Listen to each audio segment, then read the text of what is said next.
Hello dear students, I like to welcome all of you for my second lecture on the electrochemistry. In this lecture we will going to cover the following topics. So firstly we start with the construction and the working of the galvanic cell. Then we will talk about the cell representation, and after that we discuss about the electrolytic cell.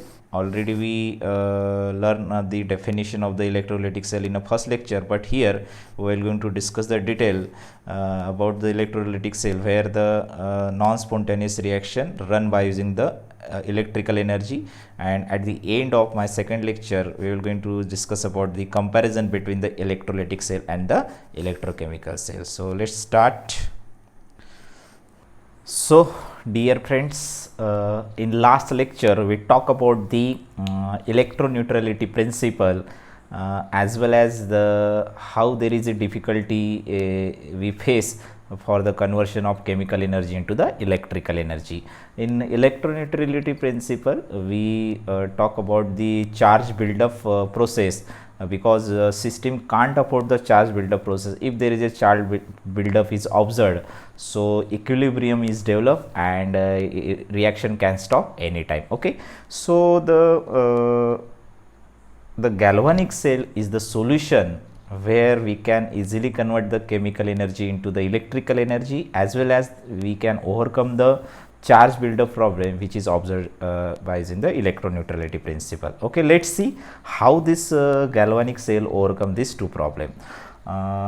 Let's take the assembly where zinc rod dip in a ZnSO4 solution and the copper rod dip in a copper sulfate solution.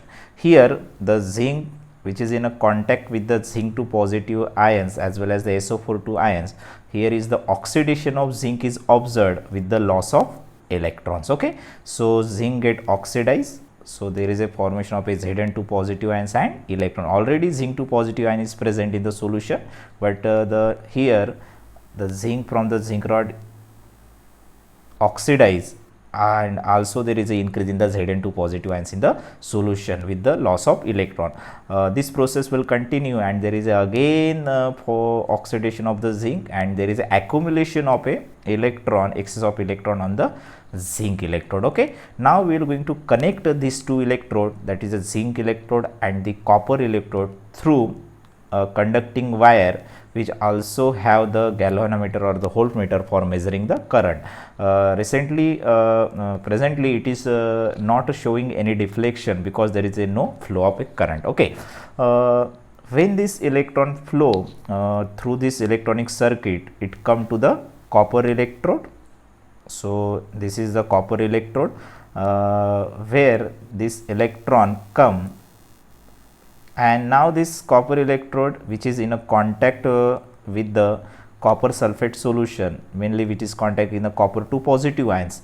When this electron come to the copper electrode, now this copper 2 positive ions strike the electrode, and we observe the reduction reaction where there is a gain of electron by the copper 2 positive ion, gain of electron by the copper 2 positive ion, and there is a formation of the copper, solid copper, and this solid copper get deposited on the copper electrode. So there is a deposition of the copper due to the reduction reaction we observed. Okay, so here we can see the overall reaction where the zinc get oxidized with the loss of electron. This electron taken by the circuit to the copper electrode, and here there is a reduction of the copper with the acceptance of 2 electron, and we got the copper, and this copper get deposited on the copper electrode.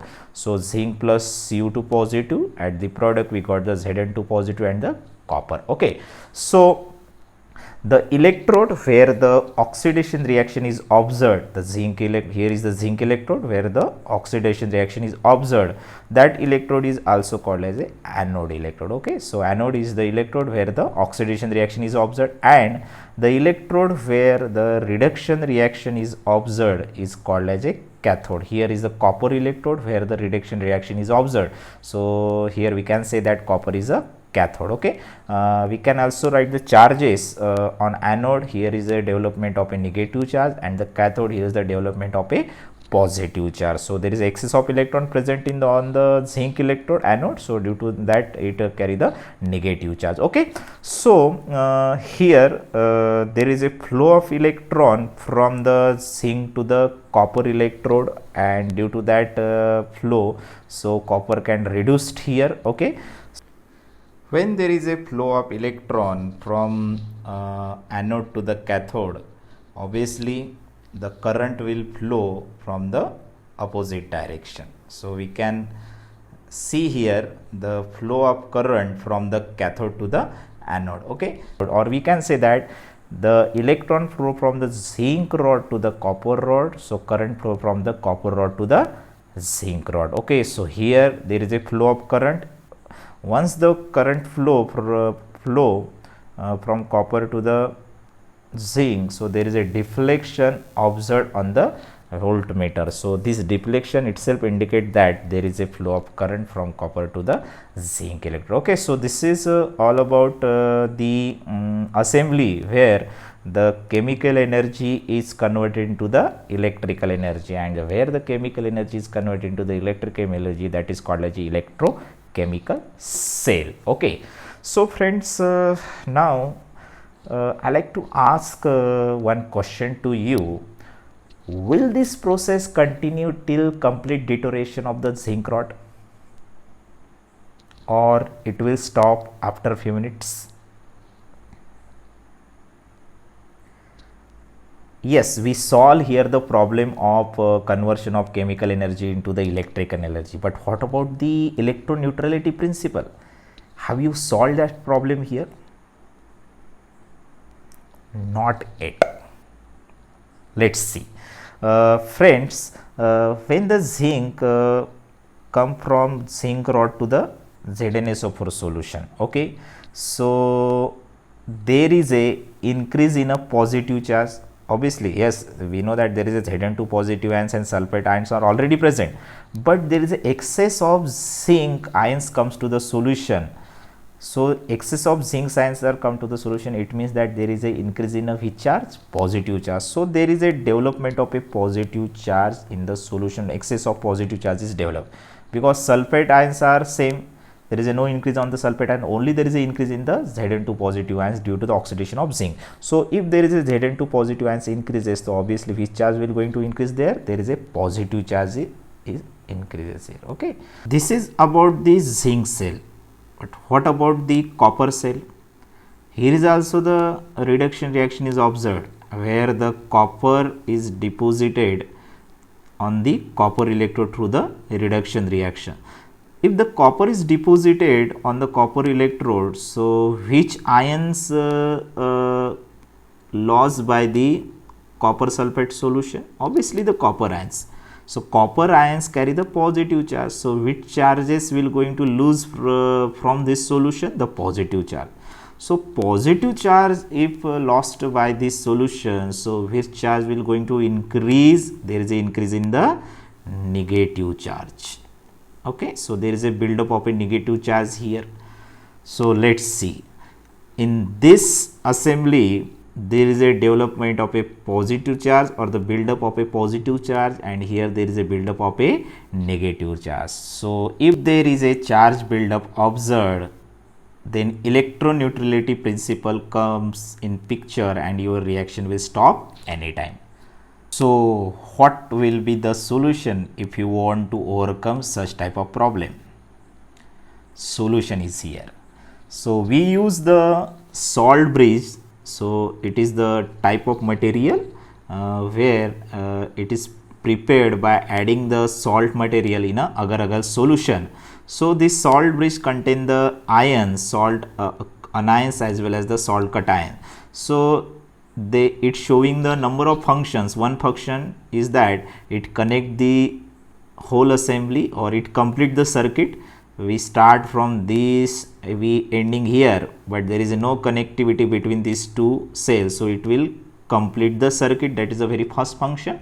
And the another function of the salt bridge, it overcome the liquid junction potential which is developed by the charge buildup by the cations as well as the anion. Okay, so this charge buildup or charge building is neutralized by the cations and the anions which is present on the salt bridge. So here the neutralization of this positive charge by the transfer of Cl negative ions in the solution.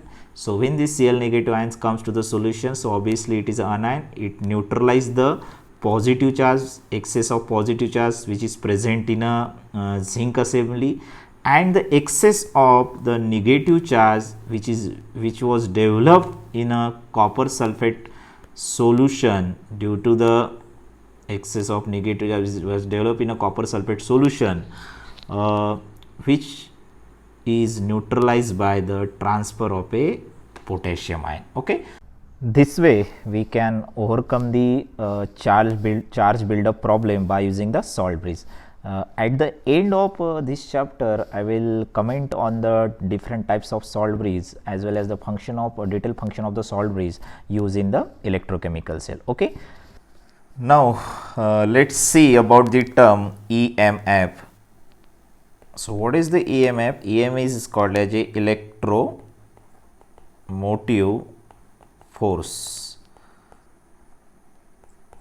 It is the force which cause the electron flow from one electrode to the another electrode. So that is called as a electromotive force. So here due to the oxidation reaction there is a accumulation of the electron, and when there is a electron accumulated, the one electron get repelled by the another electrode, and this force the electrons to flow from one electrode to the another electrode. So that force is called as electromotive force. So we will going to discuss in detail about the electromotive force when we see about the electrode potentials, so oxidation potential as well as the reduction potential. Okay, so this is all about the construction and the working of the galvanic cell, where the oxidation and reduction reaction is observed, and due to that spontaneous reaction there is a conversion of the chemical energy into the electrical energy. Okay, dear friends,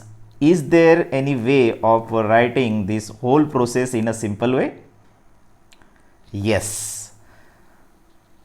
In 1953, IUPAC gave the convention to write the electrochemical cell, where the oxidation reaction observed on the electrode written on the left hand side, and the reduction reaction observed on the electrode which is written on the right hand side. So we know that in a redox reaction of zinc and copper, so oxidation of the zinc is observed, so that's why we written which is on the left hand side, and the reduction we observed on the copper which is written on the right hand side. Okay, so this vertical line indicate that there is a phase boundary between the metal electrode and its metal solution, because we know that the metal solution in the liquid state and this in the solid state. So this vertical line indicate the phase boundary between the metal and metal solution. Here there is a concentration is also written. If there is a concentration given for any electrochemical cell, so we have to write the concentration also. Double vertical line indicate that there is a salt bridge between the two cell. Okay, so we already learned the function of the salt bridge. Okay, so this is another metal solution with the concentration, and this is the electrode which is present on the right hand side where the reduction reaction is observed. So this is the simple representation of the electrochemical cell which is given by the IUPAC. And we know that in this redox reaction of the zinc and copper, there is a transfer of electron or flow of electron from zinc to the copper, and in the opposite direction there is a flow of the current. Okay, so the electrode where the oxidation reaction is observed, it is also called as a anode with the negative sign, and the electrode where the reduction reaction is observed, which is called as a cathode with the positive sign. If you face the difficulty of remembering or recollecting this type of electrochemical cell, so I like to give here the very simple way of memorizing such type of electrochemical cell by learning this abbreviation. Just read that L for the left hand side, O for the oxidation, A for the anode, and N for the negative lone. So on the left hand side there is a oxidation, the electrode where the oxidation is observed, it is called anode, and there is a sign is the negative. If there is on the left hand side oxidation with the negative sign anode, so obviously on the right hand side there is a reduction, the cathode is present and there is a positive signs. Okay, so it is a simple way of memorizing such type of electrochemical cell. Now let's talk about the electrolytic cell. Friends, I already mentioned in the introductory lecture what is the electrolytic cell with the electrochemical cell. Here I am again recollecting these terms because in next slide we will going to distinguish between the electrochemical cell and electrolytic cell in a wide way. Okay, so what is the electrolytic cell? I already told you the cell where the electrical energy is converted into the chemical energy, all the arrangement or the arrangement in which the electric energy is supplied to bring about the redox reaction, which is otherwise a non-spontaneous reaction. If any reaction is non-spontaneous, we can run this reaction by using the providing electricity. Such type of cell is called as a electrolytic cells. Just take the assembly. I am taking here the sodium chloride solution. I add the salt in a water where I dip the platinum electrode, so which is connected with the circuit. So I am providing the electrical energy there. So one is the positive terminal, another is the negative terminal. Okay, so here on the positive terminal, obviously the charge is positive on this electrode. So which ion will going to attract? Obviously there is a Cl minus ions get attracted. These Cl ions when strike on this positively charged electrode, so there is a loss of electron. So there is a 2 electrons present on the chlorine, so 1 electron get lost, so we got the Cl atom. Okay, so another Cl atom strike, we got the another formation of a another Cl negative and atom strike.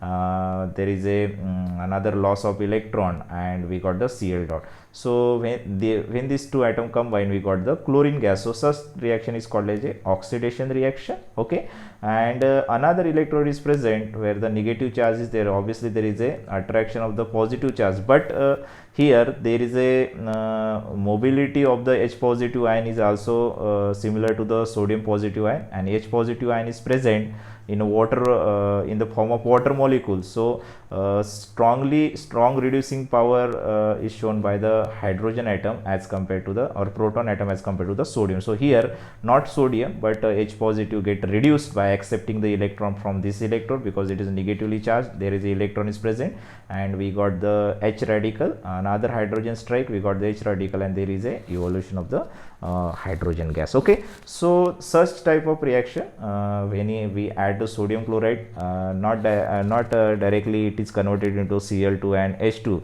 we are providing energy. So we are providing electrical energy here and there is a formation of a Cl2 and H2. So non-spontaneous process, the non-spontaneous reaction run by using the energy, electrical energy. Such type of cell is called as electrolytic cell. Okay, so now it's time to discuss about the we will going to see here the comparison between the electrochemical cell and the electrolytic cell. So I already told you about the galvanic cell, which is where the electrical and chemical energy is converted into the electrical energy, and in a previous slide we talk about the electrolytic cell. Just see the difference between the electrolytic cell and the electrochemical cell. So it is we start with the simple definition. The cell in which electrical energy is used to bring about the chemical changes is called as electrolytic cell. So that is electrical energy is converted into the chemical energy. And what about the electrochemical cell? The cell in which the chemical reaction leads to production of the electrical energy. So already we discussed in the galvanic cell where by using the chemical redox reaction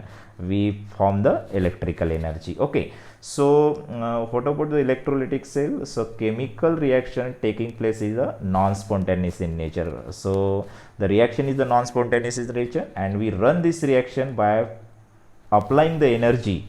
So it is observed in a electrolytic cell, and in electrochemical cell the reaction is spontaneous in nature.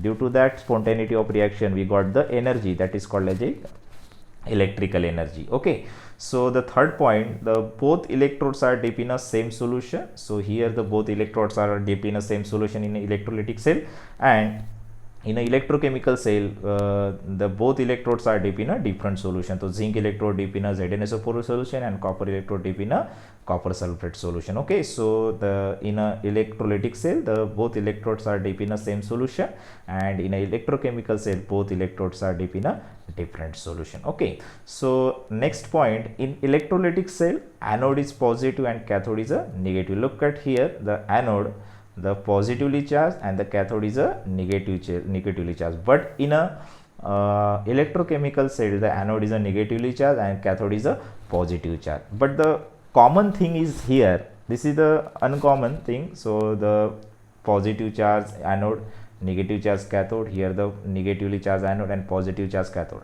But common thing is that in both the cell, the oxidation is observed on the anode and the reduction is observed on the cathode. So oxidation is observed on the anode and reduction is observed on the cathode. Okay, so the next point is that in electrolytic cell, there is a no requirement of a salt bridge. So no salt bridge or porous spot is required, since there is a only one solution. Okay, but in case of a electrochemical cell, we require a salt bridge or a porous spot, because we are using the two cell, and for connecting or for completing circuit we require the salt bridge, and it is also useful for the overcoming the charge building problem. Okay, so the example of the electrochemical cell, which is already we discussed, that is called electrolysis of sodium chloride solution, and the Daniell cell or the galvanic cell is the example of the electrochemical cell.